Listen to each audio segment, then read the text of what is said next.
Très agréable, un cadre vraiment intimiste, donc, qui porte très bien son nom. Et vraiment, voilà, dans une enclave, on est tranquille, on est reposé et c'est vraiment très très bon.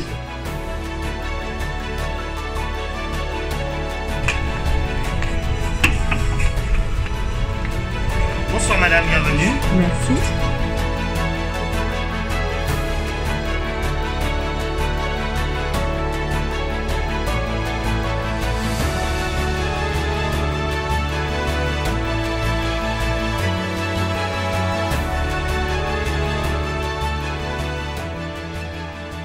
La table cachée, c'était avant tout, c'est toujours une relation d'homme. Et c'est Cédric qui est directeur de la restauration ici depuis quelques temps, qui m'a appelé, il m'a dit chef, j'aimerais bien vous voir parce qu'on a une idée avec le BHV pour faire un restaurant un petit peu plus on va dire haut de gamme au BHV. Et donc je viens ici et au départ on devait faire un restaurant même éphémère. Pour être tout à fait clair, on devait faire ce qu'on appelle des bulles sur les toits du BHV pendant les périodes de Noël, pour faire un peu des tables, vous voyez, un peu insolites. Et donc l'idée elle est partie de là, et en même temps on s'est dit mais pourquoi on ferait pas un restaurant toute l'année. Le BHV c'est aussi un endroit où on vient tout le temps. Et donc l'idée est partie de là, et on voulait justement faire un restaurant cosy, justement pas avec une centaine de places, où on s'y retrouve justement en faisant ou des achats ou en venant de l'extérieur pour passer un bon moment tranquille. De fil en aiguille, on s'est fait des réunions avec Nicolas le directeur, avec le designer, et on a eu l'idée de faire ces tables entre guillemets cachées, parce qu'on est dans un endroit où les jeunes femmes peuvent acheter des collants ou des choses un peu faites pour elles, et d'un coup on tombe dans le restaurant du chef avec son équipe, et donc on est dans un endroit très cosy, comme si on rentrait un peu chez soi, et avec intimiste, avec un décor très sobre mais en même temps chaleureux, et avec une vue imprenable sur l'hôtel de ville. C'est aussi ça, c'était aussi de mettre en valeur toute la beauté de notre ville, quoi. On a des petites pétales de pensée pour amener un peu de couleur, un petit côté anisé aussi, et surtout au plaisir des yeux, parce qu'avant de manger avec la bouche, on mange avec les yeux, mesdames.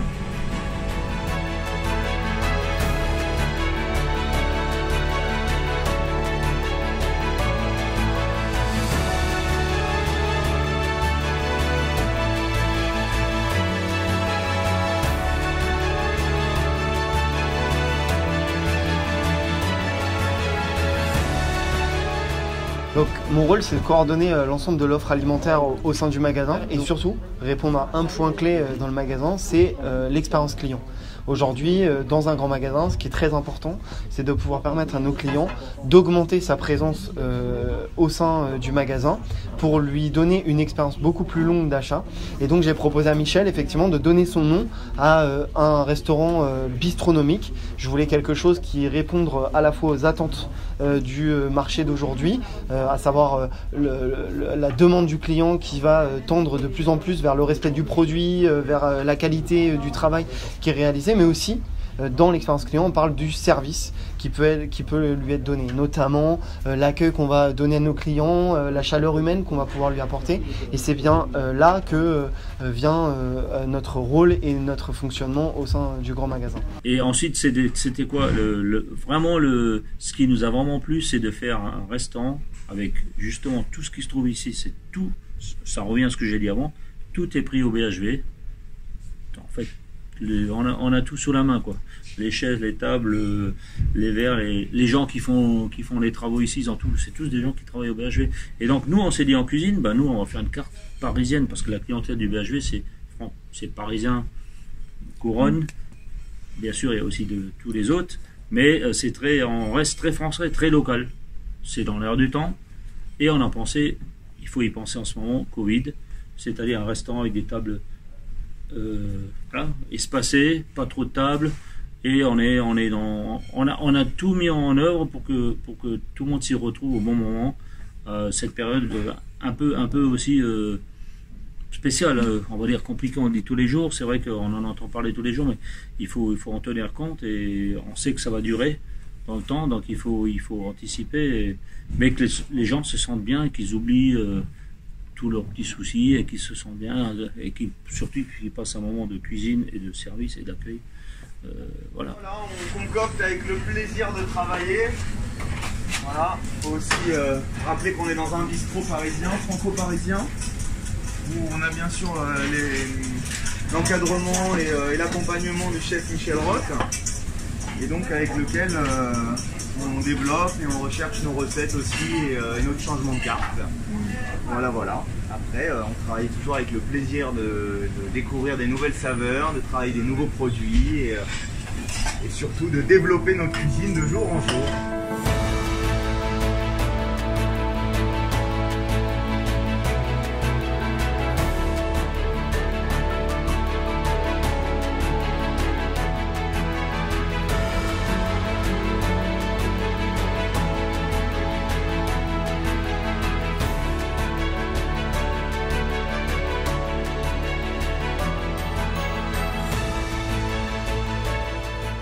Moi j'ai fait mon parcours en apprentissage, puisque ma formation a été de 6 années d'apprentissage, 2 années en BEP cuisine, où là j'ai eu le plaisir de faire mon premier apprentissage au Ritz Paris, donc un palace. Moi j'y suis allé du temps de Michel Roth, donc une étoile Michelin, l'Espadon, et puis évidemment c'est là qu'on nous a appris aussi les valeurs du métier, à tailler nos premiers légumes, voilà. Et il y a eu un parcours pédagogique qui a été important aussi du Ritz, qui m'a donné envie de poursuivre dans ce métier et dans cette dynamique qu'on a construit. Après j'ai fait mon bac professionnel dans un traiteur plutôt de réception haut de gamme, avec Traiteur du Marais et Angelo Capazza qui était à l'époque mon chef de cuisine. Et puis à mon BTS j'ai bifurqué du côté obscur de la force, comme on dit dans le métier, et du côté plutôt du service. Et là j'ai rejoint le groupe Accor Hôtel avec la marque Pullman, où pendant 2 ans j'ai travaillé sur le Pullman Bercy, dans l'accompagnement de la stratégie de développement du Pullman, la premiumisation de l'offre du magasin, de l'hôtel plutôt, lapsus révélateur, où j'ai vraiment souhaité travailler sur l'offre du Pullman Bercy. Et à l'issue de mon parcours d'apprentissage, j'ai immédiatement obtenu mon premier CDI.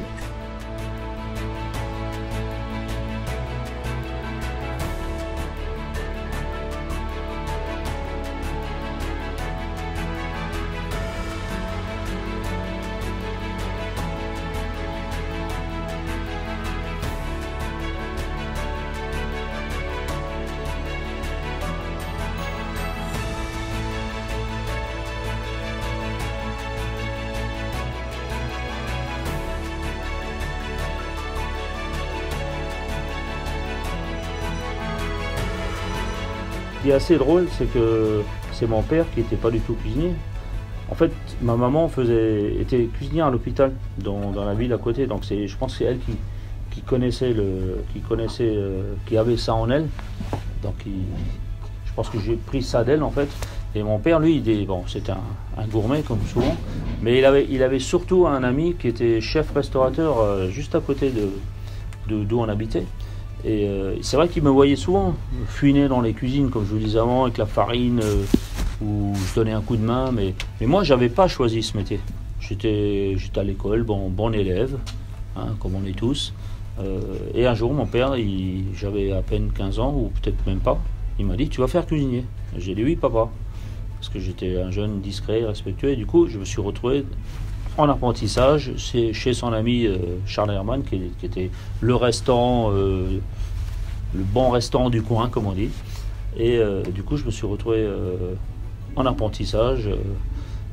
Et en étant tout à fait honnête, les premiers temps étaient très très durs, parce que on parle là d'il y a 45 ans en arrière, donc c'était encore beaucoup d'horaires. J'étais le dernier arrivé, donc je ne savais même pas ce que c'était un poivron, hein, parce que poivron c'était un produit du Sud. Donc voilà, j'ai appris sur le tas, mais c'était un peu dur au début, au niveau des horaires, au niveau de la dureté. Mais bon, je le remercie maintenant toujours, parce que c'est lui qui m'a quand même mis dans ses doigts, et je pense qu'il a senti avant moi que j'étais peut-être fait pour ça. Et donc la passion elle est venue au fil du temps, au fil des mois, et donc c'est comme ça que j'ai commencé.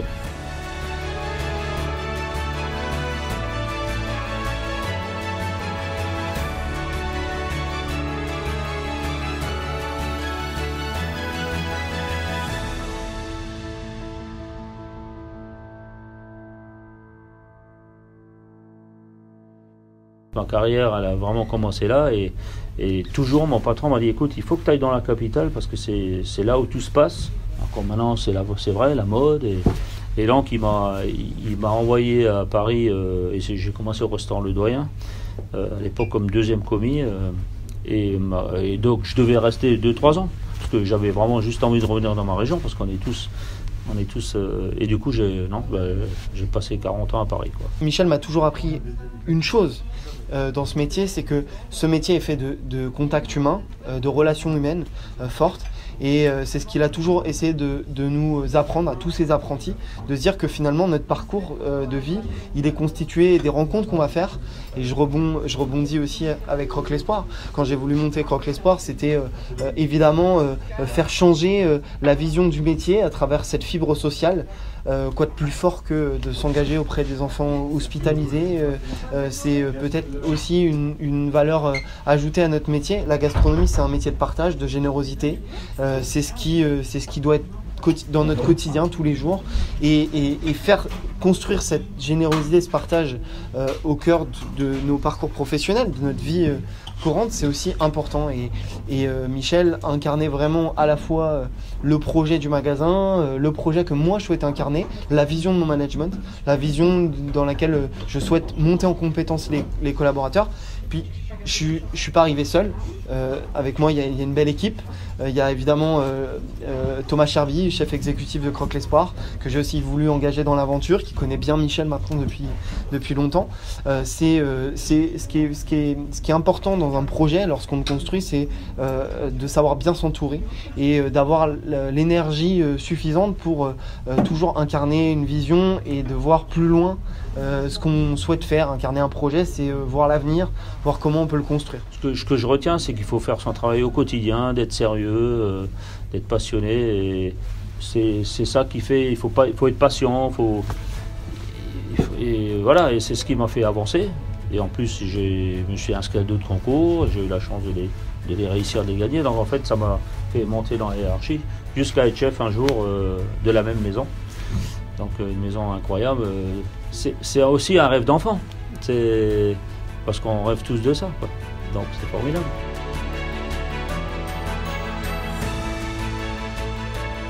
Et c'est vrai que j'ai eu la chance de faire beaucoup de concours. Et le concours numéro 1 de France que j'ai fait en 1991, en même temps que le Bocuse d'Or, qui est le championnat du monde des cuisines.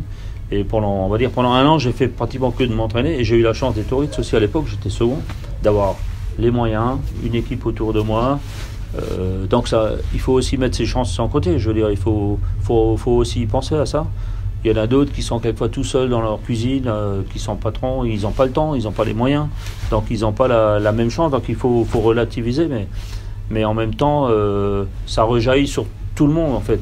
Mais tout ça à travers la cuisine, à travers les bons produits, à travers le plaisir de donner de l'envie et de faire plaisir, même si c'est un métier qui est dur, où on est jugé tous les jours. Et qu'il faut une grande rigueur, mais apprendre le produit, le respecter, mais aussi de donner aux autres, de transmettre aux jeunes, parce que nous-mêmes on a reçu, donc on a donné. Et je pense que c'est un métier qui a tout ça, et en fait on est des grands enfants.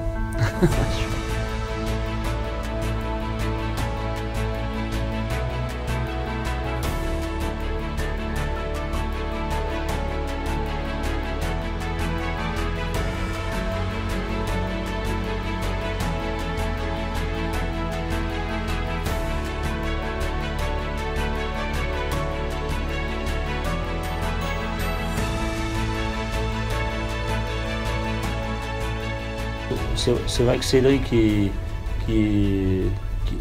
pour moi Cédric c'est Croque Espoir avec Thomas, avec tout plein de jeunes et d'autres qui ont fait cette formidable association où ils aident les enfants. Et je sais qu'il était apprenti au Ritz, et donc il a passé quelques années et des moments forts.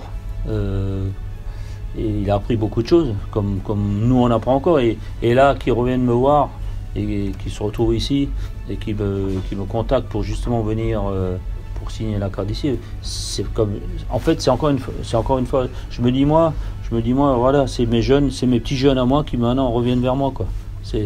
En fait, ça revient toujours à la même chose, c'est qu'on les a bien éduqués comme il faut, on leur a appris le respect, d'être juste, de dire quand on fait une erreur, bah on le dit, on est sincère, voilà.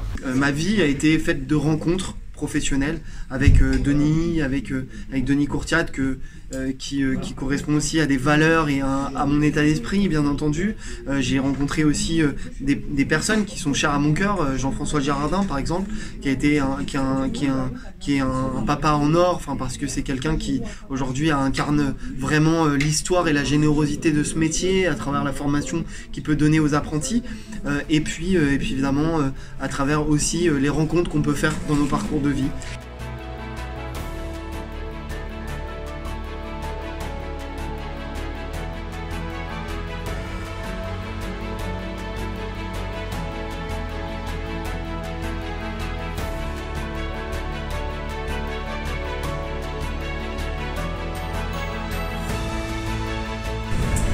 Mon acolyte Soukoléan. Nous sommes des créateurs de souvenirs. Ah, un instant. on y vient. C'est ça notre mot de tous les jours, c'est l'hospitalité, créer de bons souvenirs, que les gens passent un bon moment pour que nous on puisse passer un bon moment aussi. Ça, je pense que c'est ultra important. Et avec Thomas, ça se passe très bien. On a une relation humaine comme professionnelle qui est fusionnelle. On peut pas dire moins. Vous connaissez depuis longtemps? On a commencé chez Lasser ensemble. Ça commence à faire. On a croisé, donc on s'est croisé chez Lasser. On a commencé le même jour d'ailleurs. C'est ça. Pour Michel Roth. Donc Michel Roth nous avait appelé pour l'ouverture de la réouverture de chez Lasser. Et du coup, on s'est rencontrés là-bas. On a fait nos armes là-bas, une petite année et demie. Et ensuite, on s'est pas quitté et on se retrouve sur ce projet-là. Voilà. C'est un nouveau projet ici du coup. Exactement, c'est une ouverture. On l'a fait il y a un mois et demi maintenant. Donc il y a un mois et demi, on a démarré de rien. La cuisine n'existait pas. En tout cas, tout ce pôle-là n'existait pas. Et on a tout créé, tout organisé et on prend un malin plaisir. Voilà. Et Morgane, donc, il fait partie aussi de l'association Croque l'Espoir. Je suis sur nos événements et surtout qui nous aide beaucoup en cuisine. Thomas m'a accompagné dans tous mes délires les plus fous à Croque l'Espoir. Et puis là, c'est la première fois aussi au BHV que lui comme moi, on est rémunéré pour nos fonctions, puisque à Croque l'Espoir, on est des bénévoles. Ici, Thomas et moi, on est rémunérés pour notre travail, nos fonctions. Et donc Thomas, il incarne aujourd'hui le projet culinaire du magasin. Et c'est vraiment aussi la stratégie qu'on a voulu mener à travers l'ouverture de ce nouveau restaurant avec le chef Michel Roth. La restauration, c'est des rencontres humaines. Et c'est effectivement la qualité ne rime pas avec difficulté. On doit avoir un métier de plaisir, plaisir dans notre façon de faire, plaisir dans la façon dans laquelle on veut incarner aussi à nos clients. Et je parle d'un mot qui est cher souvent à mes équipes, c'est de leur dire l'expérience client qu'on doit créer. Et ça, c'est vraiment peut-être une ligne conductrice. À la fois l'expérience client, on l'a construit par un rapport à l'humain qu'on doit avoir avec nos équipes, mais aussi avec nos clients. Et ça, c'est peut-être la ligne directive de nos parcours.